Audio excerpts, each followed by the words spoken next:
Now this model only goes 10 miles an hour. The tricky part is keeping your balance. Each room shows a different display with the psychedelic parlor on the first floor. And I'm Gardner. Nearly 50 people took to the streets of Bloomington this weekend in a show of support for the Islam community. This, after an incident between a student and a Muslim woman made national headlines. A march for peace counteracted what the FBI is investigating as a hate crime. Hey, hey, ho, ho.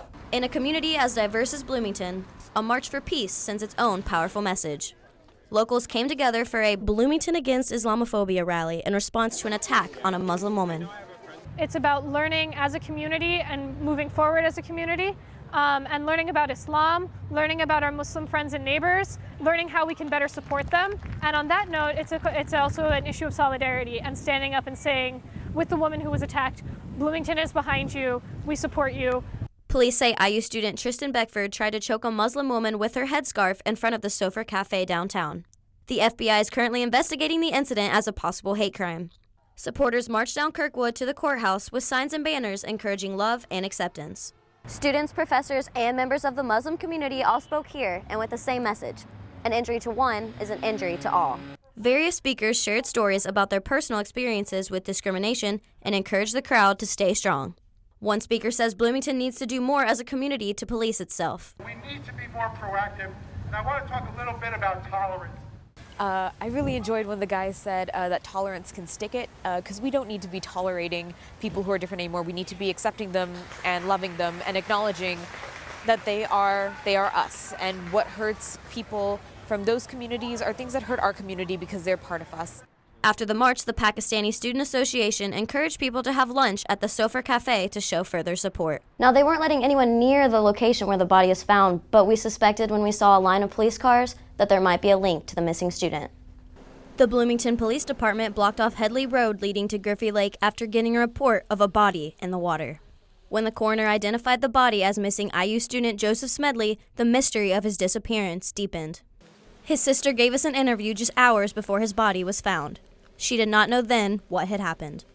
He was completely normal, actually up until about 11:30. He had been texting a lot of friends, according to the detective, and he was making future plans.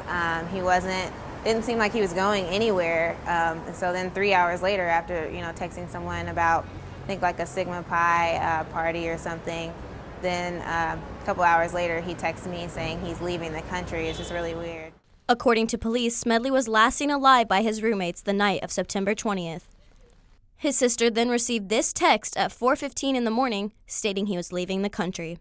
No other family members or friends received the text message. His sister then reported him missing the following morning.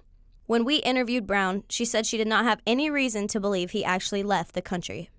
He's a really smart guy, and you can ask anyone. He's super intelligent, super funny, really likable. He's really popular. He has a ton of friends, so yeah. Smedley was a sophomore at IU studying biochemistry. According to his sister, he was very studious and would spend hours at the library. Brown encourages anyone with information to come forward. I know fraternities are kind of tight-knit, and you might be afraid to talk, if there's something else that went on, just to keep talking about it and keep sharing. It's not a Segway, and it's not a hoverboard. We're going to call it a Speedy Penguin.